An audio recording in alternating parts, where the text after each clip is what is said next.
All right, y'all. Today we're going to be learning about religions in the Middle East or Southwest Asia. And so I'm going to go over some learning target and goals, assess criteria for you. So learning target for today. So what we're trying to get out of today is, given the diverse nature of religions in Southwest Asia, the students, that's you, will be able to identify the face of the Middle East. And how we're going to do this is by explaining the difference between monotheism and polytheism, and we'll talk about what those are, and being able to compare and contrast Judaism, Christianity, and Islam. Those are the three major religions in the Middle East today.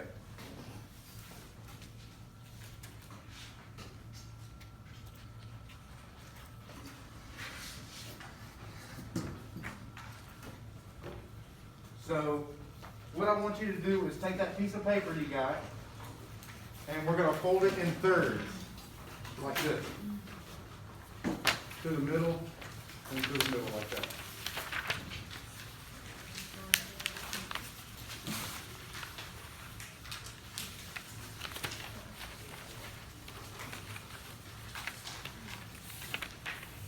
Then on the front of it, I'm going to want y'all to write religions of Southwest Asia right on the front. It's right there on the board.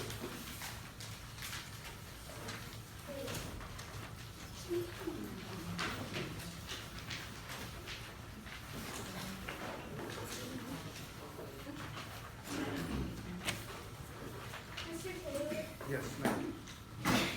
Which side? It's not really going to matter. Just like you open a book, that's fine. So there on the front, religions of Southwest Asia. Then we're going to open it up and there will be three spots. On the left spot, we're going to write Judaism.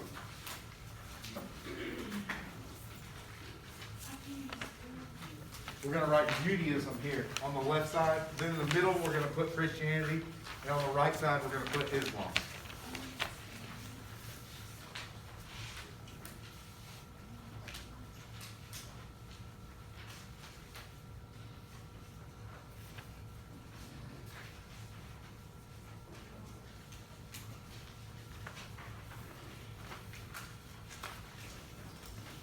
All right, just like that at the top, just write the three there.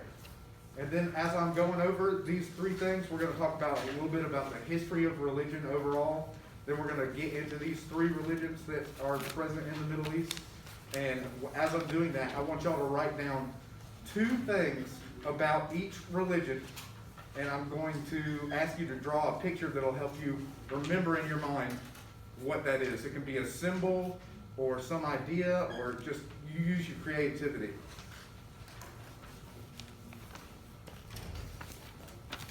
All right, so while y'all are getting that, I'm going to go to the history of religion. So many believe that religion in some form has existed as long as humankind has been on earth.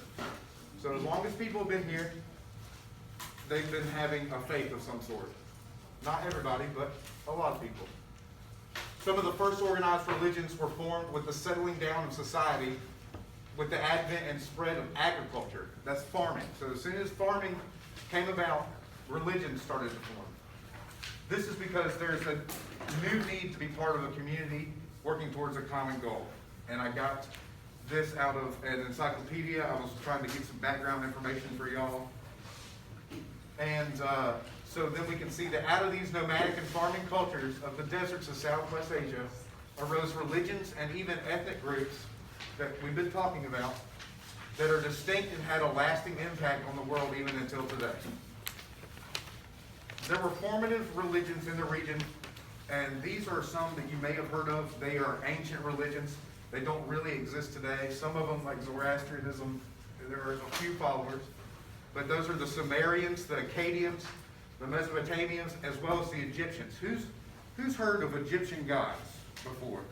All right, tell me something about them. It's like sun god. Okay, the sun god, and then they got the other gods. They got the head of like a hippopotamus and the body of a human. Have y'all ever seen that? Or like the head of a falcon or an eagle? Those are the Egyptian gods. There's lots and lots of them. What do you have? And there, well, A, one is the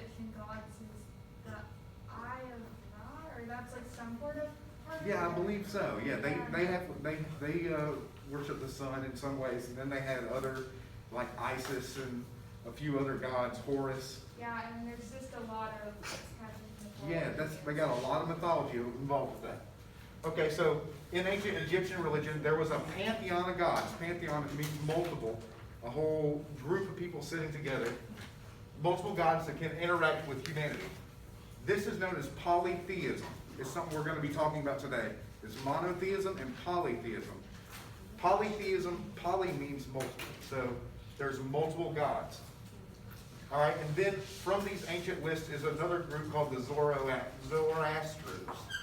And there was a man called Zoroaster, and he was believed to be the first creator of monotheism, or only believing in one God. And I believe his God was the sun god as well. So that is only believing in one God. So out of these ancient religions, they had religions that worshiped many gods, and then they had some ancient religions that only worshiped one God. Today we're going to be talking about three religions, and they are all three monotheistic religions. That means they only believe in one God. So for monotheism and polytheism, we'll go back to talking about that just to help us kind of solidify it. Here's the monotheistic religions of today that we're going to be talking about: Judaism, Christianity, and Islam. And then that means mono means one. The prefix on there just means one. Whereas poly, the prefix means many. So that can help you remember. Monotheism is the center of the major religions today. So the major religions we're going to be talking about, they only have one God. You can see here is maybe a symbol from Egypt, some symbols from Hinduism, and maybe this is the Greeks or the Romans. Anyways, but those believe in multiple gods. All right, this is where I need y'all to start taking a few notes to help you remember a few things about these. So these are the three religions we're going to be talking about that are in Southwest Asia. Judaism, the oldest of them, then came Christianity, followed by Islam later on.